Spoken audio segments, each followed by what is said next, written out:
Which crypto wallet do you recommend according to the fees and integration? Okay, so crypto wallets don't give a fuck about fees, right? You got to distinguish between the crypto wallet and the network, right?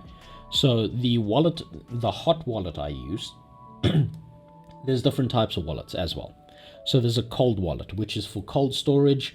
You buy something, you put it in your wallet, you throw your wallet in a safe or wherever. You make sure you never lose your seed phrase, and your stuff is safe and no one can touch it. No one can break into it, no one can hack into it. Then there's a hot wallet. This is a hot wallet, this thing here. This is Metamask in particular. I like Metamask particularly because I can switch between networks. I've got Polygon here and I've got BSC here. Then there are exchange wallets. Now, exchange wallets are not your wallets. You are using them. You've signed up to an exchange. You have an account with them. But those wallets on that exchange are not yours. And if you want a good idea of what can happen to you if you just use exchanges and never have your own wallet, first, you can't get into any of these video game things because they don't accept exchange wallets. You need a hot wallet or a cold wallet. Second, you can look up something called Mt. Gox.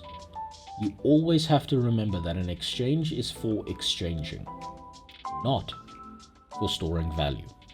So if you wanted, this is the wallet I recommend because I think it's just got the best usage so far, is MetaMask. And it's kind of just accepted everywhere, is this one, the one with the fox. I think they do the best job integrating their product. I think they do the best job developing everything into a workable system, and they make it pretty straightforward to use it. I've got it on my phone. I've got it as an extension on my browser, and it keeps all my stuff safe. And as long as I keep my seed wallet phrase and no one else has that, I can always recover my wallet regardless of where I am on the planet. Integration wise, definitely MetaMask is my favorite. It starts off, when you start off with it, you'll notice that it's only got the Ethereum mainnet, but you can add other networks to it. You just add here, you put in the network name, you get the chain ID, you get its currency symbol, and it'll set it up, and then you can switch between the different ones here.